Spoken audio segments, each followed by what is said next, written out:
আসসালামু আলাইকুম। বাংলার রাঁধুনি রান্নাঘরে সবাইকে স্বাগতম। আবার চলে এলাম আপনাদের মাঝে।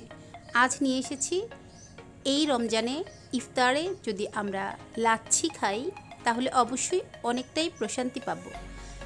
আর সেটি যদি হয় ঘরে বানানো শাহি লাচ্ছি তাহলে তো কোনো কথাই নেই। চলুন দেখে নিই আমার আজকের শাহি লাচ্ছি তৈরিতে কী কী লাগছে।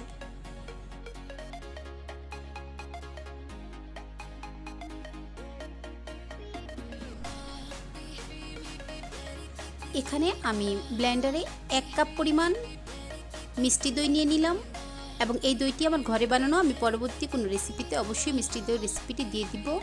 এখানে আমি 3 টেবিল চামচ পরিমাণ গরম দুধের সাথে শাহি লাচ্ছি বানানোর জন্য একটু জাফরান মিলিয়ে দিয়ে দিলাম 1 কাপ পরিমাণ আগে থেকে জাল করা লিকুইড মিল্ক, দিয়ে দিলাম 2 টেবিল চামচ পরিমাণ চিনি এবং সব কিছু একসাথে ব্লেন্ড করে নিলেই হয়ে যাবে আমার আজকের শাহি লাচ্ছি। আপনি সাধারণ লাচ্ছি যখন তৈরি করবেন সেখানে আপনি পানি ইউজ করতে পারেন, কিন্তু শাহি লাচ্ছি যখন তৈরি করবেন তখন অবশ্যই আপনাকে সেখানে লিকুইড মিল্ক ইউজ করতে হবে। চাইলে গুঁড়া দুধ ইউজ করতে পারেন, তাহলে আপনি একটি ক্রিমি ফ্লেভার পাবেন। একদম রেডি আমার আজকে শাহি লাচ্ছি। দিয়ে দিলাম কিছু বরফ, কিছু বাদাম কুচি উপর থেকে সাজিয়ে নেওয়ার জন্য। যদি আপনি বাসায় এটি ট্রাই করেন অবশ্যই বুঝবেন শাহি লাচ্ছি এবং সাধারণ লাচ্ছি থেকে কতটা পার্থক্য খেতে।